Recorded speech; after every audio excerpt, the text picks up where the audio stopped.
Wonderful. Hi, everyone. I'm Stella Sappho. I am really glad to be here with you all. I'm an HIV primary care provider and the founder of Civic Health Alliance. I have my colleague, Jess Grinspan, on board, who is the lead for research, and Julia, who is a med student who used to be a part of our group when she was a med student, who is getting to join us again, which is lovely. I see Lee, I see Alexandra. Um, and I see Jamie and other folks will join us. They're able. We're going to go ahead and get started because one thing that we've promised is that we'll keep this within 20 minutes. Part of the reason for that is that we know that folks have a lot going on, and we want to we want to honor your time. I'm going to share some slides that we'll talk through, and then we also have the actual training guide as well. As we get started, we would love to know who else is on the line. So if you don't mind sharing your name, what part of the country you're from, and then what you do, whether you're in healthcare or not in healthcare, just so people can get a sense of who's on the line. With that, I'm going to go ahead and get started, and I'll share my screen in a moment. Please let me know if you cannot see it. You sometimes have to change the screen that you're on in Zoom to be able to see the slides. Can anyone not see the slides, or is everyone okay? Awesome. So, thank you for joining us in 1000 Caring Voices. This is really important. And it's important, particularly at this time, because of the reality of what's happening now. We know that health is so impacted by policy. Different policies that are made at the state, city, state, and federal level directly impact our health outcomes, whether it's through education, healthcare access, environment, etc. We are in another election year. Although we don't want this work to feel like it's just geared towards the fact that we're in election year, that does galvanize people. It opens people's eyes to more civic engagement and civic kind of health activities. And then we're living in a time, and we'll talk about this more in a moment, where it feels like there's a loss of trust in individuals and in institutions. We know that healthcare is a space that still garners trust. And so, how do we capitalize on that as Civic Health Alliance? And I'll tell y'all more about what we do in our organization so that in the next 6 months, we can make an impact on how things will move forward for our country and ultimately our world for the next decade and decades to come.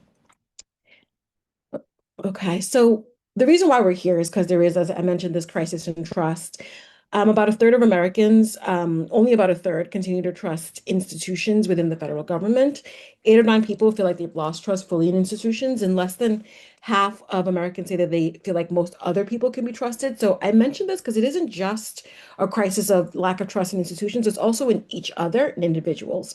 And that matters because it's the one-on-one relationships and the community connections that really explain and determine how we move forward as a people, as a society. In communities of color, those numbers are even worse. And so Black adults, 76% of them really do feel like US institutions are designed against them. And so this is a group that's historically felt this way, and now that kind of feeling is moving to other groups as well. We have been here and we're now here kind of as a collective. And so how do we really think about combating that?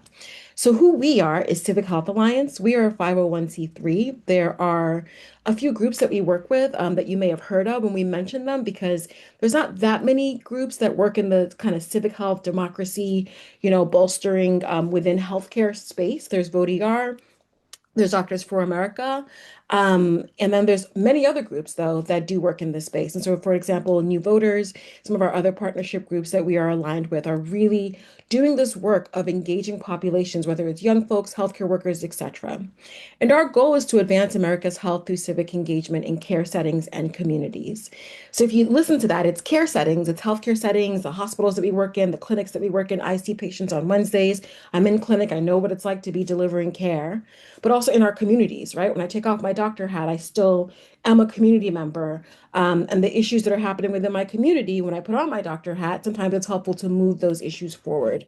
And so we have really started building our work, and we've been around since 2021. We've been doing this work from the perspective of how do we use the healthcare space to really improve or impact the health policies that impact our community's health. And we've done a series of different activities with it. The activity that we're here for now that we're really excited about, it's a campaign that we're launching now, is the 1,000 Caring Voices. And the idea here is to build trust among community members in a way that is centered around individual relationships, and it's centered around community engagement. And the focus, and we have to say this because we're a 501(c)(3), we're not a C4, is that it is nonpartisan. And I'm going to just kind of explain the nuance of this to you all in a moment. So the things that you can do as champions is think about different issues that matter to you. I want to say that the commitment that we're asking is a really light commitment, 2 to 4 hours a month with one activity that you're focusing on. It can be anything really that comes to mind. And some folks have said, well, what issues? What should I be kind of thinking about? So this page and this deck will be shared with you after the engagement. This page is really meant to show you what it looks like to kind of pick in different parts, if you will. You can do voter support work. And so especially now with the work of ICE and others, folks are afraid to show up to vote. What does it look like to support that? Having voter registration events in different areas that people can kind of get to more conveniently. Holding community conversations. And so in this line, what we're really talking about is how do you bring people together in the spaces that you're in to talk about the issues that matter to you so that they're informed and they can kind of be directed towards action. Electoral engagement is sharing about different individuals. And I'll tell you again, the distinction here of partisan and nonpartisan, we are not so worried about this, but we do have to kind of state up front that we are a nonpartisan group for the sakes of like being able to protect the work that we're doing. You can hold workshops, you can coalition build, and coalition building is particularly important because there are groups who are already doing some of this important work. For instance, groups that are working on reproductive justice, and you could actually partner with them as your civic engagement champion activity. And then direct outreach and digital organizing for the folks among us who like to use social media. I know Julia did a lot of this with us. What does it look like to get onto the social media channels like TikTok and educate individuals about some of what's happening locally and kind of galvanize folks that way? I'm sorry, my kid is on camera to say hello. So where are we today? So we have been recruiting and will continue to recruit, but we're starting the training portion where we're bringing champions on board and kind of teaching and sharing with them about what this journey is and how we'll be able to support them as they kind of go along. The implementation phase really starts right away. The moment that we kind of end this call, you're free to start implementing anything within your champion journey. And then we are going to kind of be really amplifying that. So one of the things that we focus on that's very important for us is like, Mommy, excuse me, sweet girl, is in order for us to convince individuals that, there is more of a baseline for trust within our communities, we want to share the work that the champions are doing. And so excuse me, as we're implementing, we want to be able to highlight and share some of what you're doing, whether it's in op-eds, whether it's on our social media, etc. And then at the end of this campaign, we do want to take some time and kind of reflect on how has this worked, what has worked, how have we built local connections, and how do we keep this going? I think every time there's a big movement around an election cycle, especially presidential election cycles, when that's done, they die right down. And that's not, we can't afford to do that because the trust building that needs to happen throughout. I wanted to note about the nonpartisan thing. So we are nonpartisan. And so when I wear my hat as a doctor, when I wear my hat as CHA, if someone has something that's related to a partisan issue, this is what I will say to the left. I'll say my role here is to make sure everyone has access to the process of civic engagement, not to tell you who to vote for or how to vote. Let me get you information that can help you make your own decision. That is specifically if you're wearing your employer, your employee hat, or if you're speaking on behalf of CHA, right? However, in your own capacity, if you're having a private conversation within, your as part of your champion work with your neighbors, for instance, and you believe that a certain candidate will really be helpful around health issues or on any issues that matter to you all, absolutely feel free to speak on it. And I can take questions at the end if any of that isn't clear. For the healthcare workers in this space as well, I want to specifically note that federal laws do protect us in having a nonpartisan voter registration information sharing within our clinical spaces. And so that's actually, excuse me, that's actually not only like a possibility, but it's actually deeply encouraged. Um, okay, let me take her out and continue. Hey, Charles.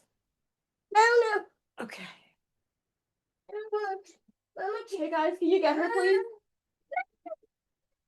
I'm so sorry, y'all. I'm very, very sorry. Normally I have pretty good coverage, but it's the end of the day. So we're going to go through what's in the toolkit, but the toolkit is really going to be Excuse me for one moment.